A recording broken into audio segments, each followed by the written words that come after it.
ठीक है। हाँ जी, ये पीरियोडिक टेबल के बारे में बात हुआ था ना। Yes sir. बताएंगे कि मॉडर्न पीरियोडिक टेबल है या लॉन्ग फॉर्म है पीरियोडिक टेबल, कौन सी है ये? Sir long form. ये लॉन्ग फॉर्म है। Yes sure? सर,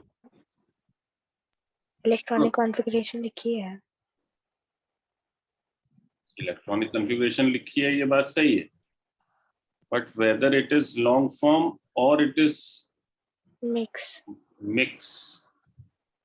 अब आपकी एनसीईआरटी में ये दे रखी है और ये ध्यान से दिख रहा है आपको, ये इसमें कुछ गलती है, बता सकते हैं मुझे? There is some mistake in this periodic table, कौन बताएगा?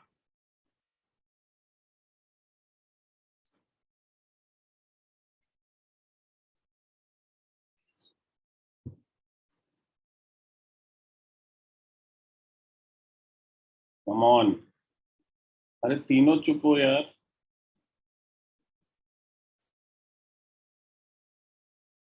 ये पीरियोडिक टेबल सही है या इसमें कोई मिस्टेक है?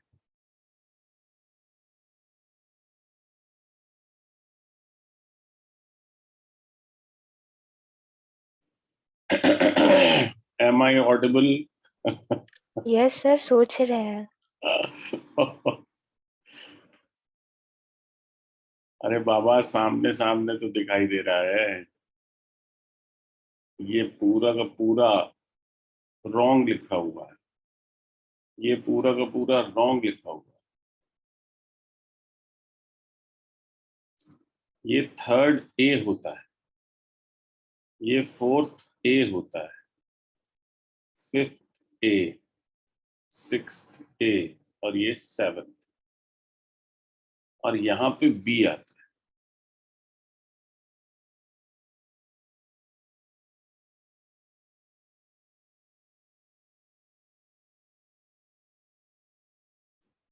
ठीक है ना?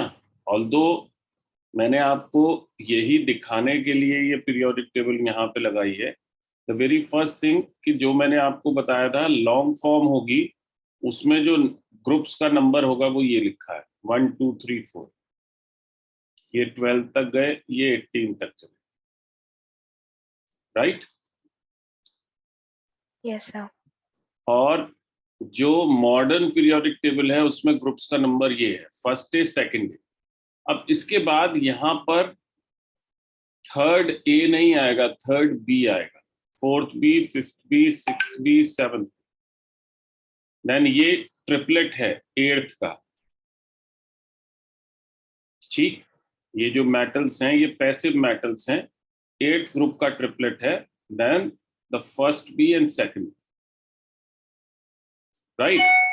और उसके बाद ये इधर फिर से शुरू होगा, सेकंड ए के बाद कनेक्ट होगा इधर third A, fourth A, fifth A, sixth A, seventh A और जीरो। ठीक है? Yes sir. याद रहेगा? Yes sir. Harsh, Harsh, am I Audible?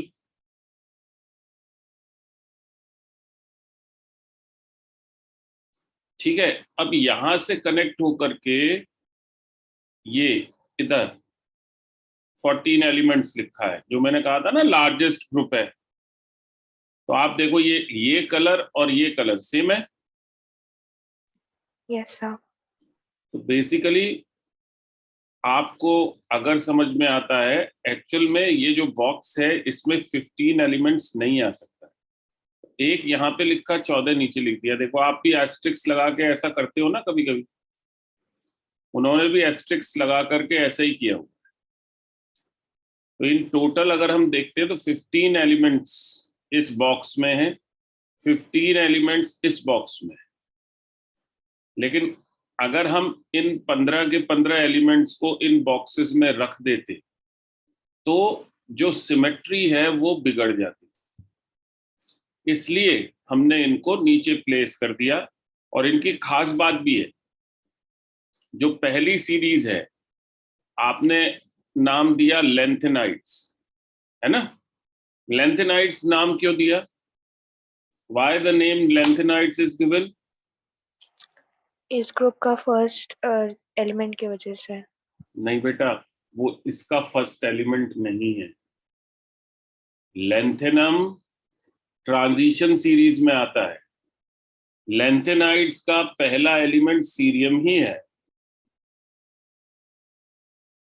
नाम इसलिए दिया, these are the followers of lanthanum in the properties, यानी इनकी जो प्रॉपर्टीज हैं वो लेंथेनम जैसी हैं। अगर आप लेंथेनम स्टडी कर लेंगे तो इनकी प्रॉपर्टीज अलग से स्टडी करने की जरूरत नहीं है।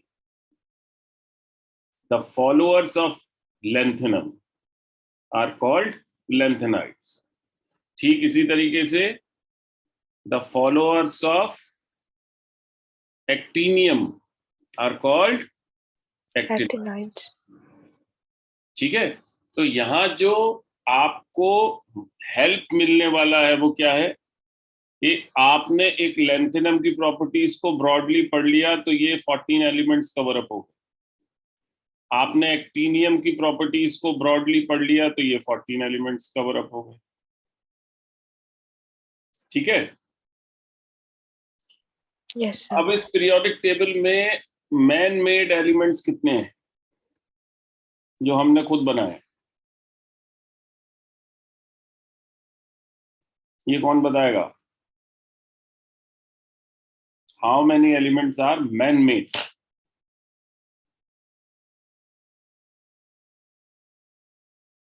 यार ऐसा मत करो, ये आपको दिखाई दे रहा है नीचे 92 यूरेनियम। इसके बाद के जितने भी एलिमेंट्स हैं ये हमने खुद बनाए। इनको हम आर्टिफिशियल एलिमेंट्स कहते हैं। क्या कहते हैं? Artificial elements. Artificial elements, right? ध्यान रहेगा। तो आर्टिफिशियल एलिमेंट्स इसीलिए कह रहे हैं क्योंकि हम 92 के बाद के जो भी एलिमेंट्स हैं इनको नेचर में ढूंढ नहीं पाए, लेकिन क्योंकि पीरियोडिक टेबल बनी हुई थी तो उसकी हेल्प से हम कोशिश करते हैं कि एक एलिमेंट से दूसरा element with the help of radioactive decay हम बना पाए। ठीक है, यस सर। आई होप ये बात क्लियर है, ध्यान रहेगी। अब इस पीरियोडिक टेबल में सबसे ज्यादा कौन से एलिमेंट्स हैं? मेटल्स हैं, नॉन मेटल्स हैं या सेमी मेटल्स?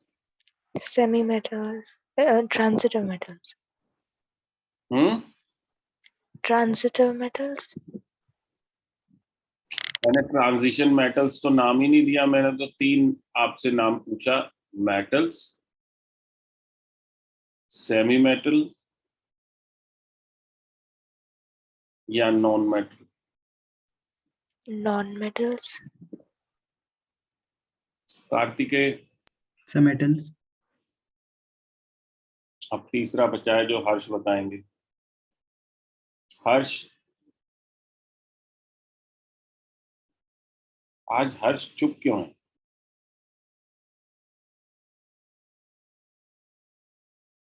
हर्ष बताएंगे?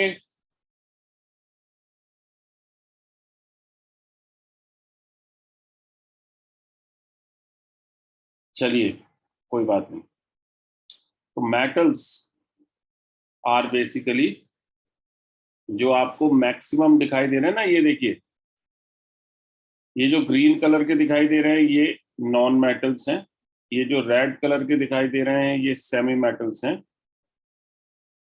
अच्छा, इनको थोड़ा सा उसमें डिवाइस में प्रॉब्लम है, फाइन। जो रेड कलर के आपको दिखाई दे रहे हैं ये सेमी मेटल्स हैं और बाकी सारे के सारे मेटल्स। ठीक है, यस सर। अब आगे चल सकते हैं यहां से। ये मोटा मोटा आइडिया आपको हो गया about the periodic table, right? अब हम इससे आगे चलते हैं पीरियोडिक प्रॉपर्टीज पर, जो मेन चीज। और पीरियोडिक प्रॉपर्टीज में जो सबसे पहली प्रॉपर्टी आती है दैट इज एटॉमिक रेडियस। क्या होता है एटॉमिक रेडियस? ऐश्वर्या,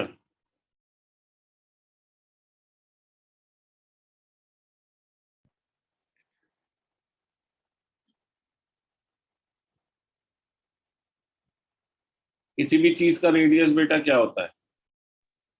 सेंटर से लेके उसके सर्कमफ्रेंस तक की डिस्टेंस। ये रेडियस होता है। तो एटम में क्या होगा? एटम में न्यूक्लियस है, न्यूक्लियस Outermost के बाहर एक ऑर्बिट, उसके बाहर दूसरी ऑर्बिट एंड सो ऑन।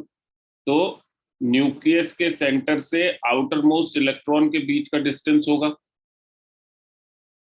अगर हम थ्योरेटिकली बात करेंगे तो theoretically it is the distance from the centre of nucleus to the outermost electron, right? Yes, sir. तो समझने वाली बात है वो क्या है? क्या हम इसको मेजर कर सकते हैं?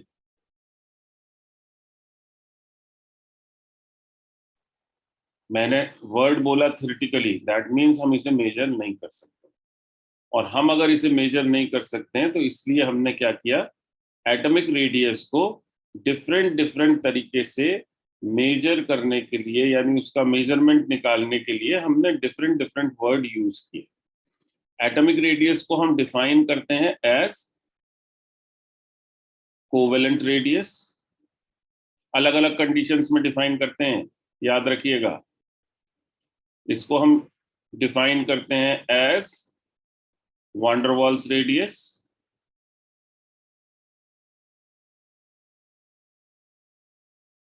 ठीक। और इसको हम डिफाइन करते हैं एज मेटेलिक रेडियस, मेटेलिक या क्रिस्टल रेडियस।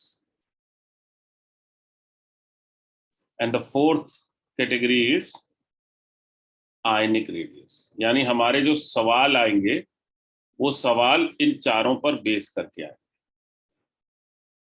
ठीक है। कोवेलेंट रेडियस किन मॉलिक्यूल्स में हम पता कर सकते हैं, या सबसे आसान तरीका क्या है, हम एक एटम को पकड़ के उसके न्यूक्लियस के सेंटर से इलेक्ट्रॉन का डिस्टेंस तो पता नहीं कर सकते, लेकिन हमें बॉन्ड लेंथ नाम की चीज तो पता है। यानी दो ऑलमोस्ट सिमिलर एटम्स अगर आपस में बॉन्ड बना रहे हैं, कौन सा बॉन्ड बना रहे हैं? कोवेलेंट बॉन्ड बना, ठीक है। ऑलमोस्ट सिमिलर एटम्स का मतलब क्या हो गया? जिनका साइज लगभग बराबर है, जिनके न्यूक्लियाई लगभग इक्वली पावरफुल है, ठीक है। तो दो ऐसे एटम्स, सपोज हमने दो Cl एटम्स ले लिए, क्लोरीन एटम्स, ठीक है। क्लोरीन एटम्स ने मिलकर क्या बनाया? क्लोरीन मॉलिक्यूल बनाया, राइट। तो इस क्लोरीन मॉलिक्यूल में जो क्लोरीन एटम्स हैं, इनके इंटर न्यूक्लियर डिस्टेंस का हाफ क्या कहलाएगा? Covalent radius. क्लियर? आसान है। हाँ सर। अब ये तो बात हो गई एटम की। यहीं अगर हम मॉलिक्यूल की बात करें, देयर आर सर्टेन केसेस जहां कोवेलेंट बॉन्ड नहीं बनता। For example inert gases, inert gases में तो कोवेलेंट बॉन्ड नहीं बनता, वहां पे कैसे रेडियस निकालेंगे? वहां पे क्या किया, जो नेबरिंग एटम्स, इन नेबरिंग एटम्स जो डिफरेंट डिफरेंट मॉलिक्यूल्स को बिलोंग करते हैं, उनके इंटरन्यूक्लियर डिस्टेंस का आधा, that is van der Waals radius. यानी मॉलिक्यूल्स के बीच की जो अट्रैक्टिव फोर्सेस हैं वो वीक अट्रैक्टिव फोर्सेस होती हैं, जिनको हम वान डेर वाल्स फोर्सेस कहते हैं, राइट। तो वॉन डर वॉल्स रेडियस क्या हो गया? दो मॉलिक्यूल्स के नेबरिंग एटम्स के इंटरन्यूक्लियर डिस्टेंस का हाफ, राइट? अब यहां पे एक बड़ा इंटरेस्टिंग सा सवाल आता है जिसका एक बड़ा थोड़ा सा गलत जवाब आपको एनसीईआरटी में पढ़ने को मिलता है। आपसे कोई पूछता है, आपको ट्रेंड पता है एटॉमिक रेडियस का, लेफ्ट टू राइट जाने पर डिक्रीज होता है, टॉप टू बॉटम जाने पर इंक्रीज होता है, पता है ना ये ट्रेंड? Yes, ऊपर sir. से नीचे जब आप ग्रुप में जाएंगे तो इंक्रीज होगा और लेफ्ट टू राइट जाने पे डिक्रीज होगा, ठीक है? अब आपसे कोई सवाल पूछता है कि साहब जो हैलोजेंस हैं, इन हैलोजेंस के बाद पीरियोडिक टेबल में रखिए इनर्ट गैसेस। इनर्ट गैसेस का जो रेडियस है वो इस ऑर्डर को फॉलो नहीं करता। मैंने आपको उस दिन भी बताया था ना, एक्सेप्शन, याद है? ऐश्वर्या, आपने बोला था वर्ड। अब यहां पे जो एक्सेप्शन है वही क्वेश्चन है, माइंडेड। आपसे क्वेश्चन पूछा कि the atomic radius of inert gases does not follow the same trend जो कि बाकी एलिमेंट्स फॉलो करते हैं पीरियोडिक टेबल में। यानी लेफ्ट टू राइट डिक्रीज करता जा रहा है, हैलोजन सबसे छोटे हैं, लेकिन अचानक आपको इनर्ट गैसेस का साइज लगभग पूरे ग्रुप में सबसे बड़ा मिलता है। ऐसा क्यों? जवाब मैंने बता दिया है आपको, आप बताइए मुझे सोच के।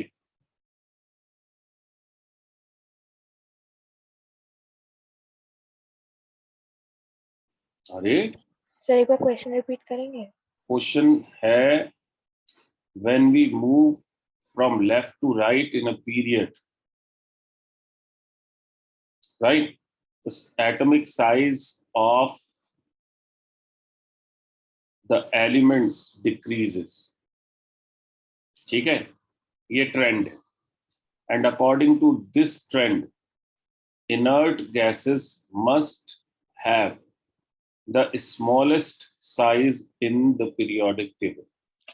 Inert gases or noble gases are so-called unreactive gases. So since they have a full means they follow the octet rule and they have proper 8 elements valence electrons, sorry, ठीक है? that's why they do not follow the trend.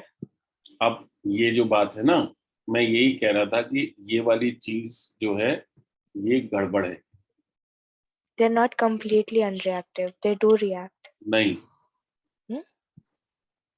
जो बात समझने की है यहाँ पर वो ये है कि बाकी एलिमेंट्स के लिए आप कोवेलेंट रेडियस कंसीडर कर रहे हैं, बट इनर्ट गैसेस के लिए von der Waals radius consider कर रहे हैं। वॉन डर वॉल्स रेडियस हमेशा कोवेलेंट रेडियस से बड़ा हो, क्योंकि van der Waals forces covalent bond की फोर्सेस से वीक हो। यानी कोवेलेंट बॉन्ड जहां पर बन रहा है वहां पे एटम्स ज्यादा पास होंगे एज कंपेयर टू जहां कोवेलेंट बॉन्ड नहीं बन रहा है। ये तो बात क्लियर है? Yes, है sir. ना? और अगर ऐसी सिचुएशन है तो यहाँ पर बहुत क्लियर कट हमें दिखाई देता है in the case of inert gases, क्योंकि वो रियल में कोवेलेंट बॉन्ड नहीं बना पाती हैं तो हम उनका कोवेलेंट रेडियस निकाल ही नहीं सकते, और उनका कोवेलेंट रेडियस नहीं निकाल सकते तो मजबूरन हमें उनका von der Waals radius consider करना पड़ता है। तो जो इंटरप्रिटेशन है ना एनसीईआरटी की लाइन का, वो इंटरप्रिटेशन बहुत इंपॉर्टेंट है। एनसीईआरटी में लिखा कि भाई वो ना जो नोबल गैसेस हैं या इनर्ट गैसेस हैं वो इस तरह की गैसेस हैं जो कि कोवेलेंट बॉन्ड नहीं बना, उनकी ऑक्टेट कंप्लीट रहती है। हमने ये मान लिया कि ऑक्टेट कंप्लीट रहती है तो जो 8 इलेक्ट्रॉन प्रेजेंट हैं ऑक्टेट में वो एक दूसरे को रिपेल कर रहे हैं, इसलिए उसका साइज बढ़ गया। लेकिन हमने ये बात नहीं समझी कि वो जो 8 इलेक्ट्रॉन है वो 8 इलेक्ट्रॉन ऑक्टेट पूरी होने की वजह से इसके अंदर बॉन्ड बनाने की टेंडेंसी नहीं है। जब बॉन्ड बनाने की टेंडेंसी नहीं है तो हम इसका कोवेलेंट रेडियस कंसीडर ही नहीं कर सकते, हमें इसका van der Waals radius consider करना पड़ता है, right? Yes, sir. Got my point? सवाल समझ में आ गया और जवाब भी समझ में आ गया, दोनों चीजें समझ में आ गई? Yes, sir. तो ये एक इंटरेस्टिंग सी बात है कि हम एनसीईआरटी की लाइंस का इंटरप्रिटेशन क्या करते हैं, ठीक है? ठीक इसी तरीके से जब हम मेटेलिक या क्रिस्टल रेडियस की बात करते हैं, ये मेटेलिक या क्रिस्टल रेडियस किसके लिए बनेगा? मेटल्स के लिए। वहां क्या सिचुएशन है, वो भी बेचारी कोवेलेंट बॉन्ड नहीं बनाती, मेटल कहां से कोवेलेंट बॉन्ड बनाएगी, वो तो आयनिक बॉन्ड बनाती है। तो हमें वहां पे मेटेलिक रेडियस कंसीडर करना पड़ रहा है, बट लकीली मेटेलिक रेडियस और कोवेलेंट रेडियस में जो सिचुएशन है वो ये है कि बहुत स्लाइट डिफरेंसेस होते हैं, इसलिए हमें इस बात का पता नहीं लग पाता। और मेटल्स वैसे भी लेफ्ट हैंड साइड है पीरियोडिक टेबल में, तो उनका साइज अगर बड़ा भी है तो हमें कोई फर्क नहीं पड़ता, क्योंकि लेफ्ट टू राइट डिक्रीज करना। अब चौथा जो केस आता है आयनिक रेडियस का, इस पर सवाल सबसे ज्यादा आते हैं, ध्यान रखिएगा। और आयनिक रेडियस के लिए आपने ध्यान रखना है कि ये तीनों डेफिनेशंस में से कोई भी आयनिक रेडियस में यूज नहीं हो सकती। आयनिक रेडियस में आपको मजबूरन जो प्रॉब्लम है वो क्या है, नॉर्मली कैटायन के पास कैटायन नहीं आएगा, कैटायन के पास बड़ा सा एनायन आए। और जो कंसेप्ट आपने ऊपर लगाया कोवेलेंट बॉन्ड या वॉन डेर वाल्स रेडियस के लिए या इवन मेटेलिक रेडियस के लिए भी, वो कंसेप्ट यहां पे काम नहीं कर पाए। इन तीनों केसेस में आपने क्या किया, एक सिंगल वर्ड यहां पे आप यूज कर सकते हैं, and that is half of internuclear distance.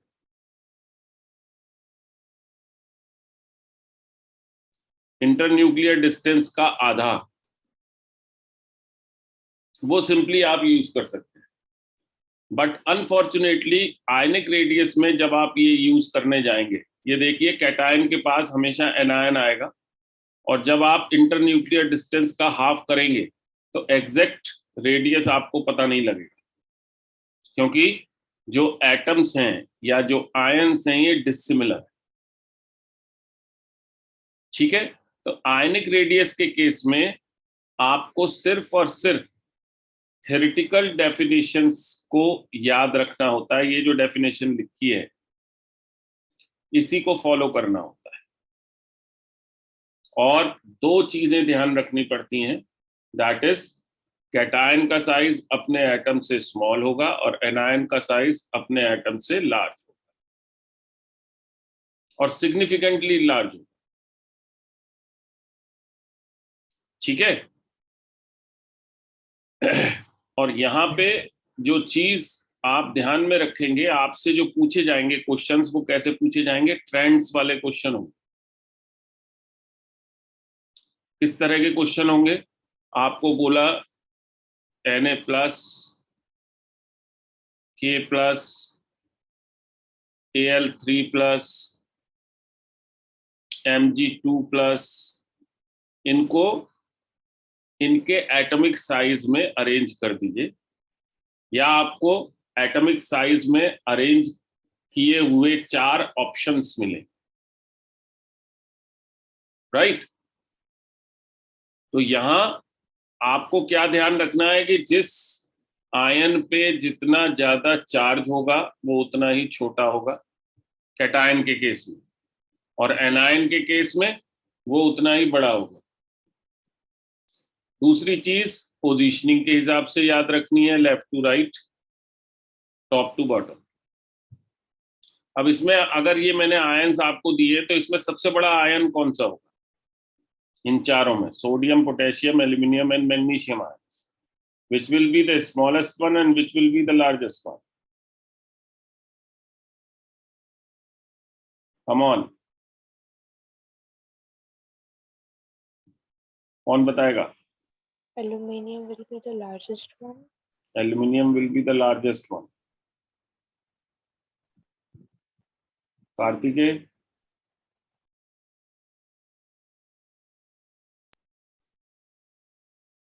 Yes, sir. I agree with the answer. Aluminium will be the smallest one बेटा। लार्जेस्ट क्यों? मैंने आपको क्या कहा? कैटायन पर जितना ज्यादा चार्ज वो उतना ही छोटा होगा, एनायन पर जितना ज्यादा चार्ज वो उतना ही बड़ा होगा, राइट? तो अगर ये 4 आयन्स हैं तो Al3+ ये स्मॉलेस्ट होगा और लार्जेस्ट कौन होगा? K+, ये लार्जेस्ट। ठीक है, ध्यान रहेगा। हाँ सर। तो आप सीधा सीधा चार्ज से अंदाजा लगाना है कि चार्ज जिसका जितना ज्यादा है, कैटायन अगर है तो कैटायन कैसे बना है? अगर मैं आपसे पूछूं कैटायन कैसे बनता है? Losing of electrons. Losing of electron से। तो लूजिंग ऑफ इलेक्ट्रॉन से बनेगा, इसका मतलब न्यूक्लियस की ताकत बढ़ रही है। Yes. अगर न्यूक्लियस की ताकत बढ़ रही है तो सिंपल सी चीज है कि एटम यानी जो बाकी बचे हुए इलेक्ट्रॉन्स हैं वो पास पास आ जाएंगे। होगा ये? नहीं होगा। Suppose Yes, sir. आप ऐसा सा विजुअलाइज कर सकते हैं, ये सिचुएशन है सपोज, ठीक है? यहाँ पूरे 2 इलेक्ट्रॉन्स हैं, यहाँ पूरे 8 इलेक्ट्रॉन्स हैं और यहाँ 1 इलेक्ट्रॉन है। तो ये 1 इलेक्ट्रॉन जब जाएगा तो न्यूक्लियस पे तो कोई इफेक्ट पड़ा नहीं। न्यूक्लियर फोर्स तो इसको पहले कैप्चर कर रही थी जब एटम बना हुआ था। जब ये इलेक्ट्रॉन चला जाएगा न्यूक्लियर फोर्स तो उतनी ज्यादा रहेगी, हाँ या ना? हाँ सर। Yes, sir. तो आप क्या फील करोगे कि जब यहाँ से इलेक्ट्रॉन चला गया तो अब ये जो बाकी बचे हुए इलेक्ट्रॉन्स हैं ये और न्यूक्लियस के पास सरक आएंगे, राइट? और आपको जो महसूस होगा वो महसूस होगा कि एटम की सरफेस पर पॉजिटिव चार्ज है। यही तो महसूस होगा।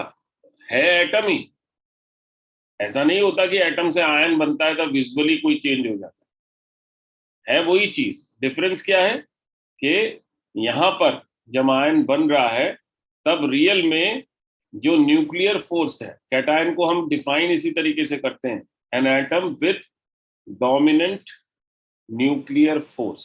कैटायन की डेफिनेशन क्या है? N atom with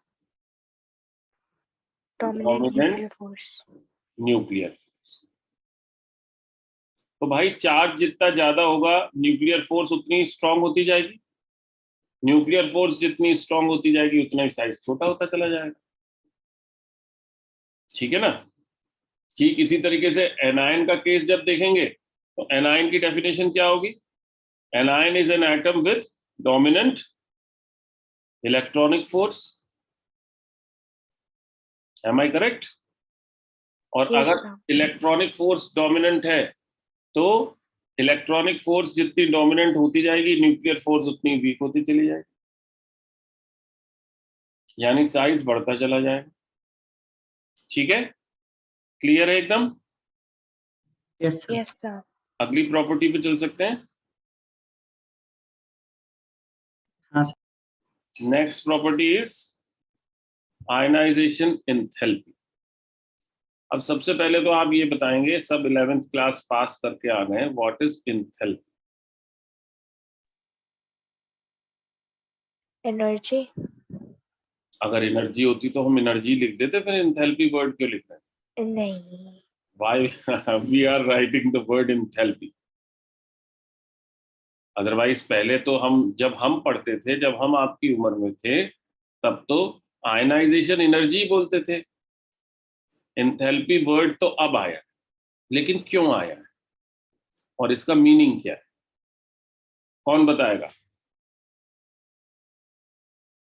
what is the meaning of enthalpy?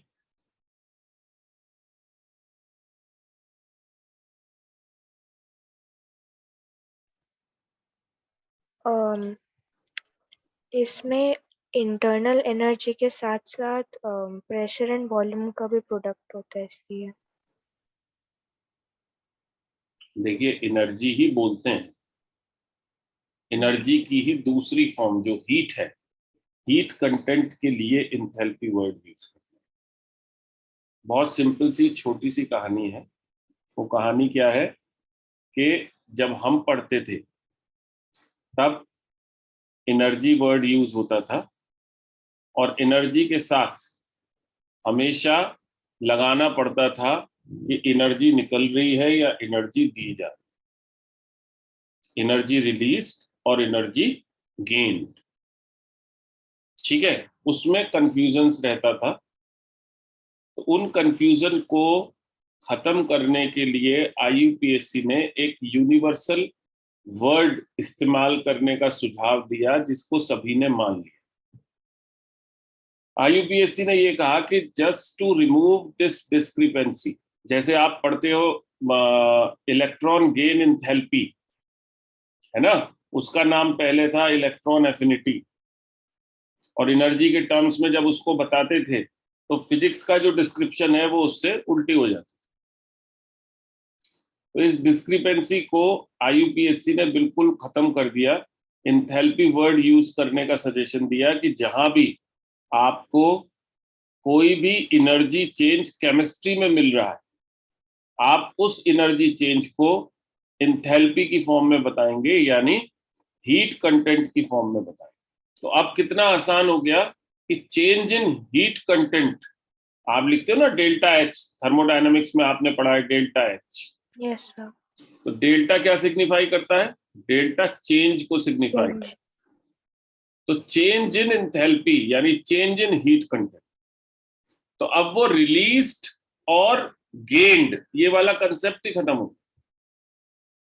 अब जो कंसेप्ट है वो सिंपली ये है, change in heat content in a particular process. तो वो पूरा का पूरा सिमेट्रिकल हो गया, राइट। तो आयनाइजेशन इन एनर्जी की अगर बात करें तो आप कहेंगे it is the amount of energy released. ठीक है, when an electron is added to an atom. सही बोला मैंने? बताओ भाई, सही बोला मैंने? Come on.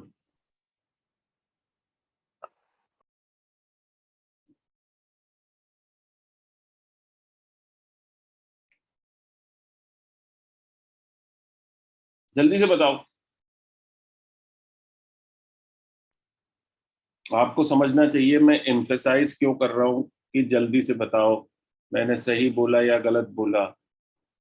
नॉर्मली क्या होता है कि मैं कुछ चीजें गलत बोल करके आपको चेक करता हूं कि वेदर आप कंसंट्रेशन से मेरी बातें सुन रहे हो या नहीं। मैंने उल्टा बोला है, हाँ, लूज इलेक्ट्रॉन्स होना चाहिए। मैंने उल्टा बोला है, जस्ट टू चेक कि आप मेरी बात ध्यान से सुन रहे हैं कि नहीं। क्योंकि मेरा ऐसा मानना है कि आप अगर मेरी बात ध्यान से नहीं सुनेंगे, दो चार वर्ड्स भी अगर मिस हो जाएंगे, तो फिर वहां पर आपको जो गेन करना है वो गेन उतना नहीं हो पाएगा। तो ये आपकी, मतलब आपकी और हमारे बीच की एक समझ लीजिए कंपटीशन जैसी चीज है कि मैं बीच बीच में कहीं कहीं कुछ गलत बोलूंगा जस्ट टू चेक, और फिर आपसे पूछूंगा कि मैंने सही बोला या गलत। अगर आपने पकड़ लिया तो आप जीते, और अगर आपने नहीं पकड़ा, दैट मीन्स कि आपको कंसंट्रेट करने की जरूरत। ठीक है ना? तो Yes, sir. ionization enthalpy is the amount of energy. हम अब इसको क्या बोलेंगे? आयनाइजेशन एंथैल्पी जब हम बोल रहे हैं, the change in heat content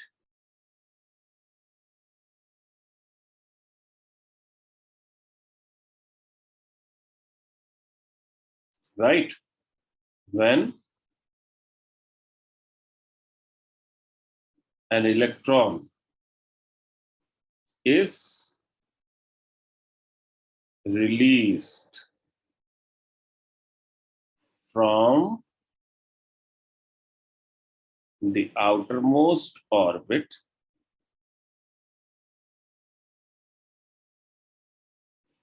of an isolated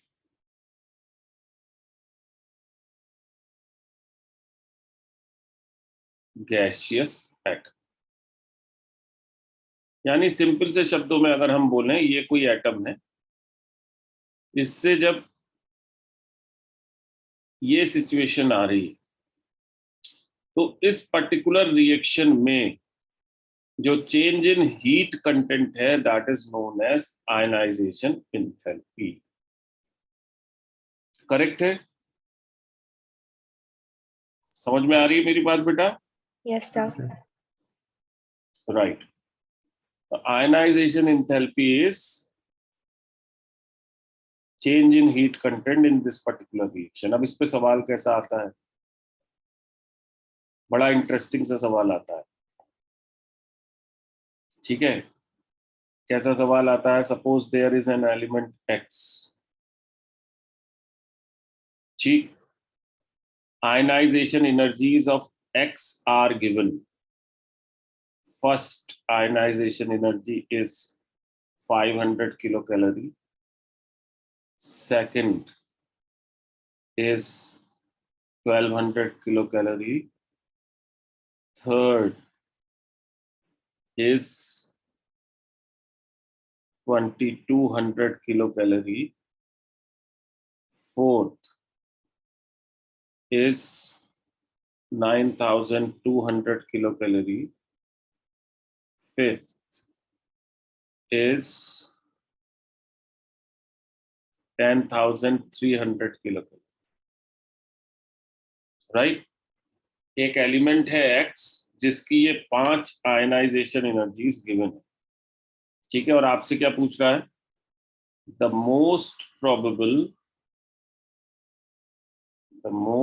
probable electronic configuration of X is. X का मोस्ट प्रोबेबल इलेक्ट्रॉनिक कॉन्फ़िगरेशन क्या है? The very first option is NS2 NP1. Second, NS2 NP2. Third, NS2 NP3. And fourth, NS2 NP4. क्या answer है आपका? कौन बताएगा?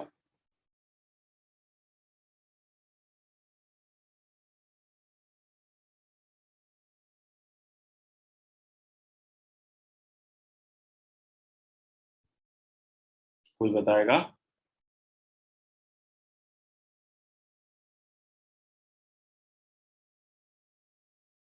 कैसे पहचानते हैं? चैट में आप लिख सकते हैं, ABCD ऑप्शन ही तो लिखना है, मत बोलिए. चलिए चैट में लिख के बता दीजिए ABCD.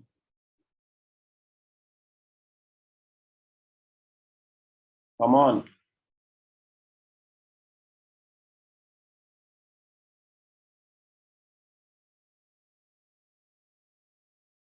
कोई भी नहीं बताएगा?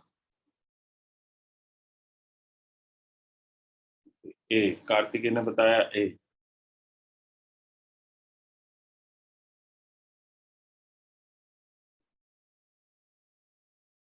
बाकी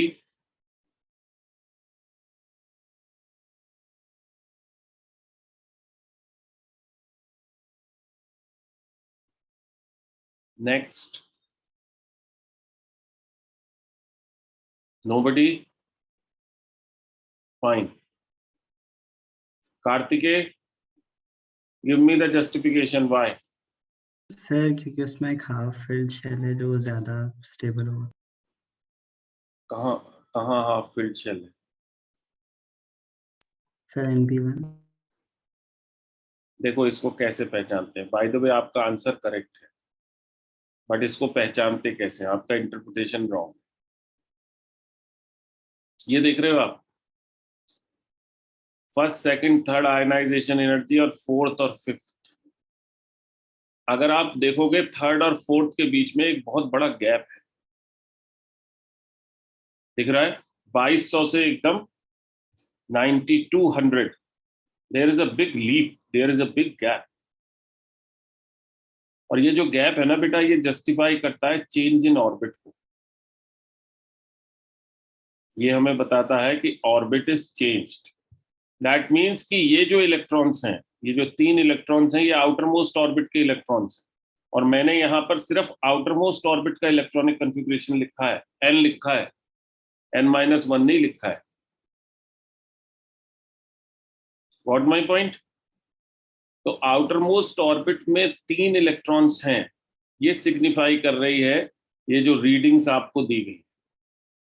आप लिख सकते हैं या आप अपने पास नोट डाउन कर सकते हैं कि whenever there is a huge energy gap between any two successive ionization energies, it signifies change in orbit. तो ये चेंज इन ऑर्बिट को सिग्निफाई करता है। ठीक है, यानी आप समझ सकते हैं कि जब कभी भी ऑर्बिट चेंज हो रही होगी तो जो अंदर वाली ऑर्बिट है वो पूरी भरी हुई होगी। सपोज अगर मैं बात करूं, इसी एलिमेंट की बात करूं, तो इसमें क्या सिचुएशन है? NH2 NP1 है। जब आप यहां से अंदर चलोगे तो क्या होगा? N-1 S2P6 होगा, ऑक्टेट कंप्लीट होगी, हाँ या ना? और ऑक्टेट अगर कंप्लीट होगी तो यहां से इलेक्ट्रॉन पुल करना डिफिकल्ट होगा। स्टेबल कॉन्फ़िगरेशन से इलेक्ट्रॉन निकालना मुश्किल होता है, राइट? तो ये चीज आपको ध्यान रखनी है आयनाइजेशन एंथैल्पी के लिए, कि वहां पर जो भी एनर्जी की हम बात कर रहे हैं वो एनर्जी रियल सेंस में हमें इंडिकेट करती है इलेक्ट्रॉनिक कॉन्फ़िगरेशन के बारे में। फिर दूसरा एक सवाल आता है कि किसी एलिमेंट में 6 इलेक्ट्रॉन्स हैं, उसकी कितनी ionisation energy is possible? There are 6 electrons in X। Suppose इसमें 6 इलेक्ट्रॉन्स हैं, तो इसकी कितनी आयनाइजेशन एनर्जी इज पॉसिबल है? कौन बताएगा? किसी एलिमेंट में जितने इलेक्ट्रॉन्स होंगे उतनी ही आयनाइजेशन एनर्जीज उसकी पॉसिबल है। ये थ्योरेटिकल वैल्यूज हैं, ध्यान रखिएगा, प्रैक्टिकल वैल्यूज नहीं है। ठीक है, क्लियर है? Yes sir. आगे चल सकते हैं? हाँ सर। फाइन। अब हम चलते हैं नेक्स्ट प्रॉपर्टी की तरफ, and that is electron gain enthalpy, right? इसकी डेफिनेशन क्या आएगी? चेंज इन हीट कंटेंट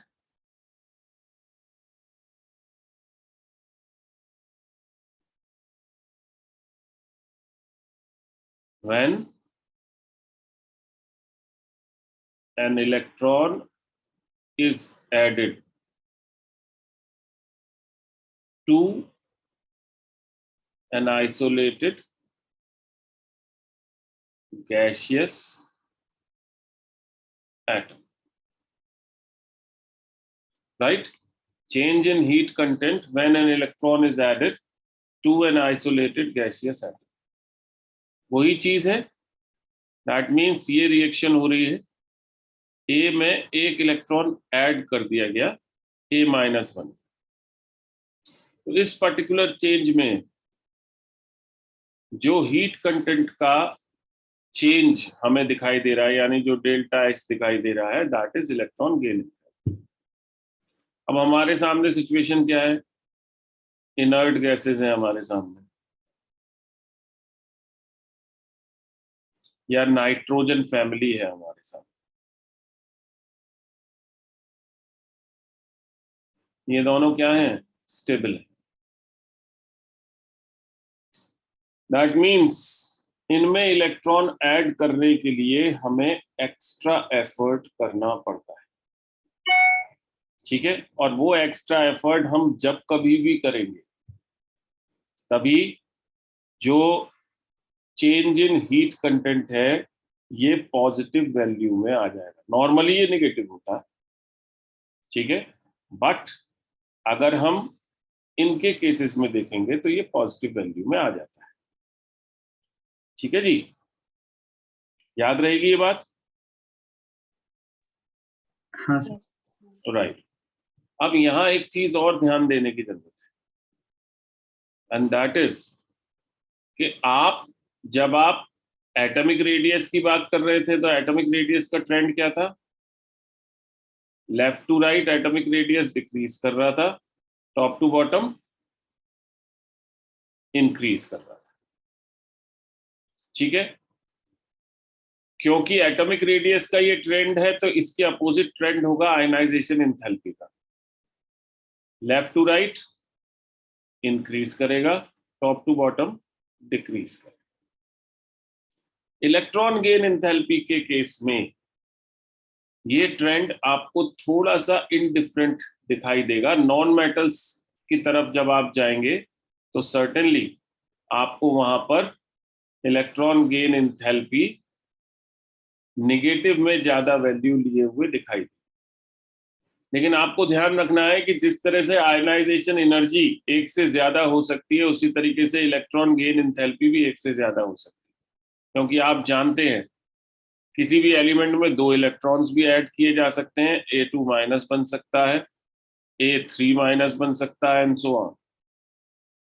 लेकिन जो ध्यान देने वाली बात है वो क्या है कि फर्स्ट इलेक्ट्रॉन गेन एंथैल्पी किसी भी एलिमेंट की नेगेटिव हो सकती है, लेकिन फर्स्ट के बाद जितनी भी इलेक्ट्रॉन गेन एंथैल्पीज होंगी वो सब की सब पॉजिटिव होंगी। सपोज मैं आपसे ये पूछता हूं, O से O2 माइनस बन रहा है, ठीक है, तो यहां इलेक्ट्रॉन गेन एंथैल्पी आपको ध्यान रखना है ये पॉजिटिव वैल्यू लिए हुए होगी। This electron gain enthalpy will be having positive value, ठीक है जी, क्लियर है ये बात यहां तक एकदम। यार आप रेस्पॉन्ड नहीं करोगे तो कैसे चलेगा। सर एक डाउट था। बिल्कुल पूछिए। मैंने कहीं पर नेसेंट ऑक्सीजन के बारे में पढ़ा था, वेरी गुड। मतलब देखा था, मतलब तो नेसेंट ऑक्सीजन में और आयनाइज्ड ऑक्सीजन में क्या डिफरेंस है? नेसेंट जो वर्ड है ना, इसका हिंदी में मीनिंग होता है नवजात, यानी जो पैदा हुई, जस्ट न्यूली बॉर्न। किसी रिएक्शन में अगर oxygen content then and there बन रहा है then it is called nascent oxygen, ठीक है, यानी ये वहीं बनेगी और वहीं कंज्यूम भी हो जाएगी। राइट।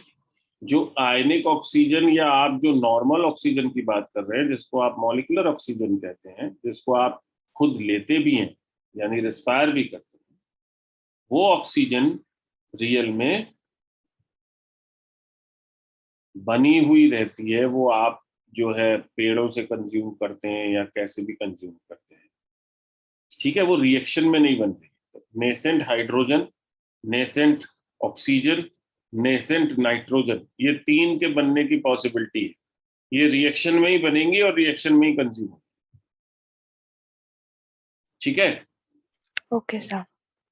आगे चल सकते हैं। Yes sir. Then the next property is electropositive and electronegative character.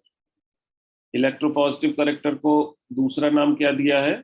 Metallic character, right. अब यहां तक तो आपने इन दोनों के बारे में पढ़ा, तो ये तो ध्यान दीजिए, यहाँ पे एंथैल्पी वर्ड लिखा है, यानी ये एनर्जी की बात कर। लेकिन जब आप इस पर्टिकुलर केस में आते हैं, इलेक्ट्रोनेगेटिव और इलेक्ट्रोपॉजिटिव करेक्टर, तो वहां पे क्या बात होती है? टेंडेंसी की बात। अब ये एनर्जी नहीं है, माइंड इट। और ये क्योंकि एनर्जी नहीं है, तो इसको किस तरह से हम समझ सकते हैं और किस तरह से इसका मेजरमेंट कर सकते हैं? कौन बताएगा? ये जो एनर्जी है, ये एनर्जी हम बड़े आराम से मेजर कर सकते हैं। हमने लिख लिया डेल्टा एच, यानी एच पहले क्या था और एच बाद में क्या था, आराम से मेजरमेंट हो गया। अब यहाँ पे हमने लिखा इलेक्ट्रोपॉजिटिव एंड इलेक्ट्रोनेगेटिव करेक्टर, यानी अगर हम इसकी डेफिनेशन लिखें तो इलेक्ट्रोनेगेटिव करेक्टर की क्या आएगी? टेंडेंसी टू गेन इलेक्ट्रॉन, और इसकी क्या आएगी? Lose electron, tendency to lose electron. यही आएगी। Yes sir. Yes sir. तो ये टेंडेंसी का मेजरमेंट कैसे कर सकते हैं? टेंडेंसी ऐसा तो कर नहीं सकते कि इसकी उसका यूजुअल बिहेवियर स्टडी करके। बिहेवियर तो स्टडी कर लिया हमने। मैं जैसे आपको बड़ी इंटरेस्टिंग सी बात बताऊं, हमने कहा कि जो फ्लोरीन है इसकी इलेक्ट्रोनेगेटिविटी 4 होती है, बोलते ना हम, क्यों बेटे? बोलते नहीं बोलते? अब हमने ये 4 कहां से निकाल लिए यार? सर हम रिलेटिव टेंडेंसीज देखेंगे कुछ एलिमेंट्स। शाबाश, हम रिलेटिव टेंडेंसी से निकालते हैं, हम स्केलिंग करते हैं, ठीक है। हम रियल में स्केलिंग करते हैं, और वो स्केलिंग जो है उसमें हमने क्या माना हुआ है? दैट मीन्स ये जो 4 वैल्यू आपको दिखाई दे रही है, ये रियल वैल्यू नहीं है, ये आर्बिटरी वैल्यू, ठीक है। फ्लोरीन ने हमें नहीं बताया कि मेरी इलेक्ट्रोनेगेटिविटी 4 है, ये हमने मानी है कि चलो फ्लोरीन क्योंकि सबसे ज्यादा इलेक्ट्रोनेगेटिव है, इसकी वैल्यू 4 ले लेते हैं, और फ्लोरीन के कंपैरिजन में बाकी एलिमेंट्स की हम स्केलिंग कर पाएंगे, उनको एक स्केल पर हम रख पाएंगे। तो फ्लोरीन की जो इलेक्ट्रोनेगेटिविटी है दैट इज 4, ठीक। और इसके कंपैरिजन में अगर हम ऑक्सीजन की बात करते हैं तो 3.8 आती है, नाइट्रोजन क्लोरीन की बात करते हैं तो 3.5 आती है। इस तरह से हम कंपैरिजन करते चलते हैं, तो रिलेटिव कंपैरेटिव वैल्यूज, ठीक है, ध्यान रहेगा। Yes sir. अब यहाँ सर पे और ये हाँ बता, शाबाश। किसके रिस्पेक्ट में होती है सर ये? देखो फ्लोरीन के रेस्पेक्ट में होती हैं सारी वैल्यूज। अगर हम बात करें इलेक्ट्रोपॉजिटिव करेक्टर, हम इलेक्ट्रोकेमिकल सीरीज से निकालते हैं, वो हाइड्रोजन के कंपैरिजन में निकालते हैं, ध्यान रखिएगा। इलेक्ट्रोपॉजिटिव जो करेक्टर है वो हाइड्रोजन से कंपेयर करके निकालते हैं, यानी हाइड्रोजन के इलेक्ट्रॉन लूज करने की जो टेंडेंसी है उसके कंपैरिजन में बाकी एलिमेंट्स की इलेक्ट्रॉन लूज करने की क्या टेंडेंसी है, ठीक है। और इलेक्ट्रोनेगेटिव करेक्टर जो हम निकालते हैं, ये हम निकालते हैं फ्लोरीन के कंपैरिजन। यहां हमने हाइड्रोजन को दे रखी है 0 वैल्यू, यहां फ्लोरीन को हमने दे रखी है 4। हम सिंपल कंपेयर करते जाते हैं और वैल्यूज निकालते जाते हैं, ठीक है। Yes sir. हम 5 मिनट का ब्रेक ले रहे हैं, लेकिन एक समस्या जो है वो हमारे सामने है, and that is atomic number 24. नाम सुना है? Atomic number 24 क्रोमियम होता है शायद। इसका जो इलेक्ट्रॉनिक कॉन्फ़िगरेशन है ये हमें परेशान करता है। तो हम 5 मिनट का ब्रेक लेंगे, आप पानी वानी पी लेंगे और उसके बाद हम हल्का सा इसका इंटरेस्टिंग सा इलेक्ट्रॉनिक कॉन्फ़िगरेशन और उससे रिलेटेड चीजों को देखें। ठीक है, फिर हम आगे चलें। Right? Yes, sir. Okay, sir. Good.